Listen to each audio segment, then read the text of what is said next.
Hey, what's up riders? Ace Cafe, UKയിലെ one of the most famous motor cafe. 1938 ഈ cafe start ചെയ്യുന്നത്. 1940 world വാറിൻ്റെ സമയത്ത് cafe ഭാഗികമായി നശിപ്പിക്കപ്പെടുകയുണ്ടായി. അതിനുശേഷം വീണ്ടും 1949 ഐ തിങ്ക് റീസ്റ്റാർട്ടഡ്. 69 മറ്റോ അത് വീണ്ടും ക്ലോസ് ചെയ്തു. അതിനുശേഷം 94 വീണ്ടും റീസ്റ്റാർട്ട് ചെയ്ത് ആ കഫേ ഇപ്പോൾ മുന്നോട്ട് പോകുന്നുണ്ട്. കിടിലൻ കുതിരകൾ.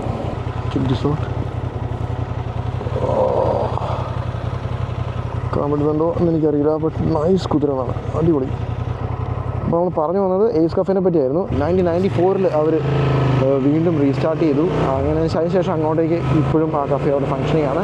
ഒരുപാട് മോട്ടോർ സൈക്കിൾ ഇവൻറ്റ്സുകളൊക്കെ അവർ ഹോസ്റ്റ് ചെയ്യാറുണ്ട്. ഇന്ന് ഹോണ്ട ഡേ ആണ്. ഹോണ്ടയുടെ ക്ലാസിക് ആയിട്ടുള്ള വണ്ടികളെല്ലാം അവിടെ കൊണ്ടുവരുന്നതായിരിക്കും. അപ്പോൾ അത് കാണാൻ താല്പര്യം ആൾക്കാരെല്ലാം അവിടെ പോകുന്നതാണ്. അപ്പോൾ ക്ലാസിക് മോട്ടോർ സൈക്കിൾസ് കാണാൻ താല്പര്യമുണ്ടെങ്കിൽ തീർച്ചയായിട്ടും വീഡിയോ ചെക്ക് ചെയ്ത് നോക്കൂ. വളരെ സെലക്റ്റീവ് ആയിട്ടുള്ള കുറച്ച് മോട്ടോർ സൈക്കിൾസ് മാത്രമേ അതിനകത്ത് കാണിക്കുന്നുള്ളൂ. ഒരുപാട് മോട്ടോർ സൈക്കിൾ എന്തൂസിയാസിനെ ബിൽഡ് ചെയ്തിട്ടുള്ള കഫേ എന്ന് വേണമെങ്കിൽ പറയാം. ശരിക്കും കഫേ റൈസർ എന്നുള്ള കൺസെപ്റ്റൊക്കെ തുടങ്ങാൻ കാരണമായിട്ടുള്ളൊരു കഫേയാണ് ഈസ് കഫേ. അതിനുശേഷം 69 മോട്ടോർ സൈക്കിൾ ക്ലബ്ബ്, അങ്ങനെ ക്ലബ്ബൊക്കെ രൂപീകൃതമായിരുന്നു. അതുകൊണ്ട് തന്നെ മോട്ടോർ സൈക്കിൾ എന്തൂസിയാസിൻ്റെ ഇടയിൽ വളരെ ഫേമസ് ആയിട്ടുള്ളൊരു കഫേയാണ്. എന്തായാലും ഇൻട്രസ്റ്റിംഗ് ആയിട്ടുള്ള കുറേ മോട്ടോർ സൈക്കിൾസ് ഇന്ന് കാണാൻ പറ്റുമെന്നാണ് ഉദ്ദേശം.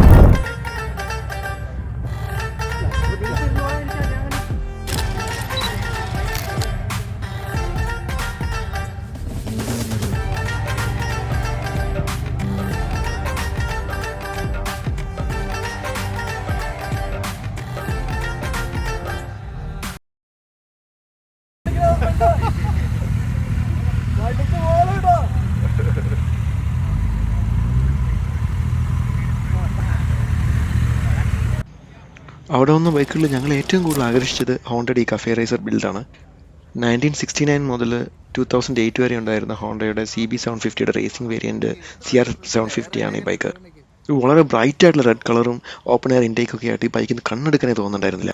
750cc എയർ കൂൾഡ് ഇൻലൈൻ 4 എഞ്ചിനാണ് ഇതിന് കൊടുത്തിരിക്കുന്നത്.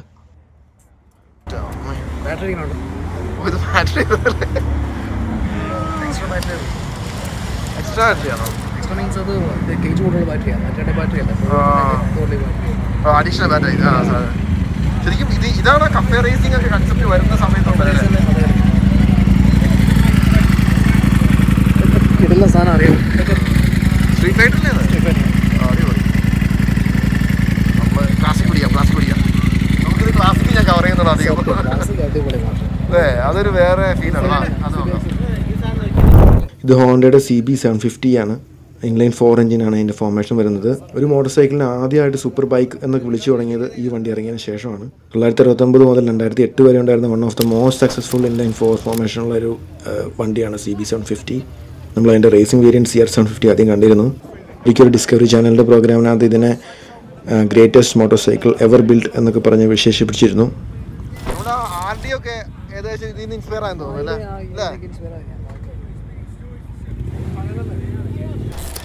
1992 ഇറങ്ങിയ ഹോണ്ടയുടെ CBR 900RR എന്ന മോഡലാണത്. ഫയർ ബ്ലേഡ് എന്നൊക്കെ വിളിക്കും. ഇപ്പം ഇതിൻ്റെ 7ാമത്തെ ജനറേഷൻ CBR 1000RR വളരെ പോപ്പുലറാണ്. BMW 1000RR, Yamaha R1, Aprilia RS-V4, Ducati Panigale V4 അതൊക്കെയാണ് ഇപ്പം ഇതിൻ്റെ കോമ്പറ്റീഷൻ. ഇത് CBX 1978 മുതൽ 1982 വരെ ഉണ്ടായിരുന്ന ഹോണ്ടയുടെ ഇൻലൈൻ 6 സിലിണ്ടർ എഞ്ചിനാണ് ഈ ബൈക്കിന് കൊടുത്തിരുന്നത്.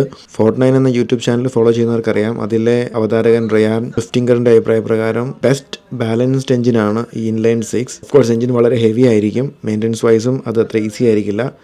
ഫ്ലാറ്റ് 6 ഫോർമേഷനിൽ 6 സിലിണ്ടറായിട്ട് ഹോണ്ട വന്നിരുന്നു. GL1800, നമ്മുടെ ഗോൾഡ് വിങ്, GL1100, വാൾക്കെയർ എന്നൊക്കെ പറഞ്ഞ മോഡൽസ് ഉണ്ടായിരുന്നു. പക്ഷേ പിന്നീട് ഒരിക്കലും ഹോണ്ട ഇൻലൈൻ 6 ഫോർമേഷനിലൊരു എഞ്ചിൻ മാനുഫാക്ചർ ചെയ്തിട്ടുണ്ടായില്ല. അതുകൊണ്ട് തന്നെ ക്ലാസിക് മോട്ടോർ സൈക്കിൾസൊക്കെ കളക്ട് ചെയ്യുന്നവരുടെ ഇടയിൽ വളരെ പോപ്പുലർ ആയിട്ടുള്ള ഒരു മോഡലാണ് CBX. 105 bhp പ്രൊഡ്യൂസ് ചെയ്യുന്ന ഒരു 1050cc എഞ്ചിൻ ഇൻലൈൻ 6 ഫോർമേഷനിൽ 1978 ഹോണ്ട ഇറക്കി എന്ന് പറയുമ്പോൾ നമുക്കത് കാണാൻ കിട്ടുക എന്നുള്ളത് തന്നെ വളരെ പ്രീഷ്യസ് ആണ്. ഇത് ഹോണ്ടയുടെ ഫ്യൂരി എന്ന മോഡലാണ്. ഒരുപാട് ആൾക്കാർക്ക് പരിചയം ഉണ്ടാകാൻ സാധ്യതയില്ല. പക്ഷേ അമേരിക്കയിലെ ഹാർലി ഡേവിഡ്സൻ്റെ മാർക്കറ്റ് പിടിക്കാൻ വേണ്ടി ഹോണ്ട ഇൻട്രൊഡ്യൂസ് ചെയ്ത ഒരു ചോപ്പർ മോഡലാണിത്. 2010 മുതലാണ് ഈ ബൈക്ക് അവൈലബിൾ ആയിട്ടുള്ളത്. യൂറോപ്പിൽ അത്ര പോപ്പുലർ അല്ലെങ്കിലും അമേരിക്കയിൽ ഒരുപാട് കസ്റ്റമേഴ്സ് ഉള്ള ഒരു മോഡലാണ്. 1300cc എഞ്ചിനാണ് ഇതിന് കൊടുത്തിരിക്കുന്നത് V-twin ഫോർമേഷനിൽ. ഞങ്ങളുടെ കൂടെ ഇടയ്ക്ക്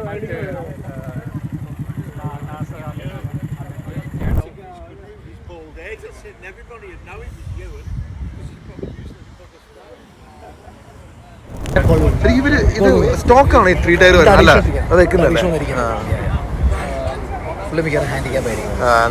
അല്ലെങ്കിൽ ഇങ്ങനെ കംഫോർട്ടോടെ യാത്ര ചെയ്യാൻ വേണ്ടി വെക്കുന്നവരുണ്ട്.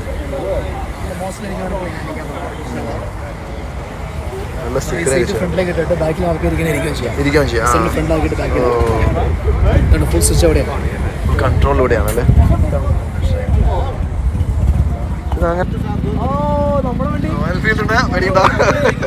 പഴയ സാധനം ചോക്കുണ്ടാവുമല്ലോ. ചോക്ക് അത് തന്നെ ചോക്ക്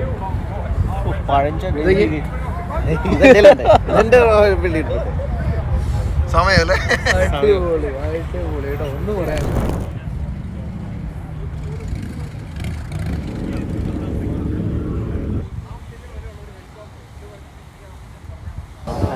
മറ്റേ ട്വിൻ ഹെഡ്ലൈറ്റ് ഒക്കെ ആയിട്ട് വന്ന്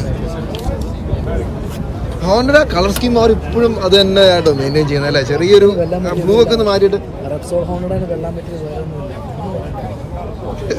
ശരിക്കും റെപ്സോൾ ഹോണ്ട എത്രയും രസം വേറെ ഒരു വണ്ടിക്കും ഇല്ല എന്നുള്ളതാണ്. പുതിയ വണ്ടിയൊക്കെ ഇറങ്ങിയാലും സ്റ്റിൽ ആ റെപ്സോൾ ഹോണ്ടയുടെ ആ ഒരു കോമ്പിനേഷൻസ് കളർ പെർഫോമൻസ് ഭയങ്കര ഇതുകൊണ്ട് ഇത് പുതിയതല്ലേ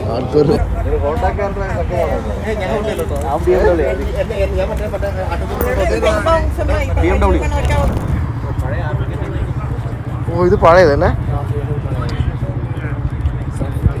ഇതാ ട്രാൻസാൽപ്പിന്റെ ഒക്കെ അതേ ഫെയറിങ് അതേ ലുക്ക് അല്ലേ? കാരണം ഞാൻ ആദ്യം വെക്കുന്ന ട്രാൻസാൽപ്പ് എന്ന് വിചാരിച്ചു, പിന്നെയാ മനസ്സിലായത് ആഫ്രിക്കനാണ്.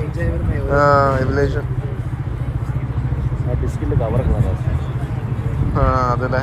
ഓ ട്രിപ്പ് ടൈം ഓക്കെ. ഓരോ ട്രിപ്പ് നമുക്ക് റീസെറ്റ് ചെയ്യാൻ പറ്റും.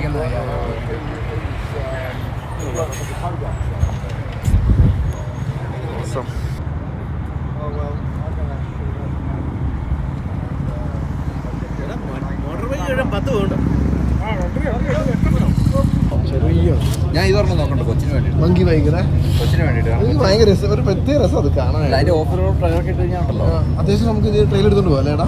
എടുത്തുണ്ടാവും. ഞാൻ എന്റെ കൊച്ചിന് വേണ്ടിയിട്ടാണ്. നമുക്ക് ഇച്ചിരി പൊക്കറവാണേ.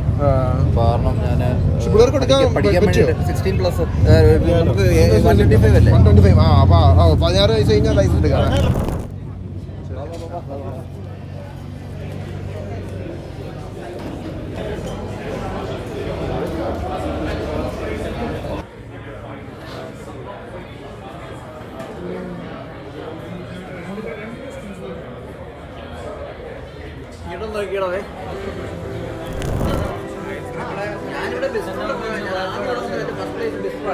പറ്റുമെങ്കിൽ മോട്ടോർ സൈക്കിൾസിനെ ഒരുപാട് ഇഷ്ടപ്പെടുന്ന കുറച്ച് സുഹൃത്തുക്കൾക്കൊപ്പം ഒരിക്കലെങ്കിലും ഇവിടെ വരണം, ഒരു കാപ്പി കുടിക്കണം. ഈ ചൂരകൾക്ക് നമ്മളോട് ഒരു നൂറ്റാണ്ടിൻ്റെ കഥകൾ പറയാനുണ്ട്. ഇതുപോലുള്ള ചെറിയ മീറ്റപ്പുകളിൽ പിറന്ന ഒരുപാട് നല്ല മോട്ടോർ സൈക്കിൾ ആശയങ്ങളെപ്പറ്റി.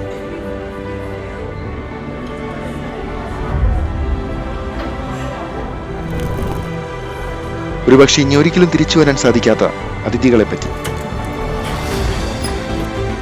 ലോകമഹായുദ്ധകാലത്ത് പാതിയോളം തകർക്കപ്പെട്ടിട്ടും അതിനെയൊക്കെ അതിജീവിച്ച് ഇന്നും ഇവിടെ നിലകൊള്ളുന്നതിനെ പറ്റി.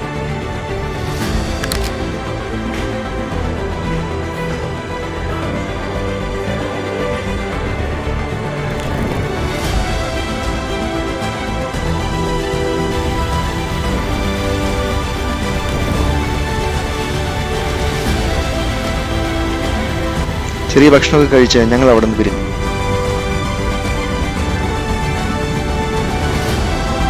അപ്പോഴും അവിടേക്ക് പുതിയ അതിഥികൾ എത്തിക്കൊണ്ടേയിരുന്നു. അവരെയൊക്കെ സ്വീകരിക്കാൻ തെല്ലും ക്ഷീണമില്ലാതെ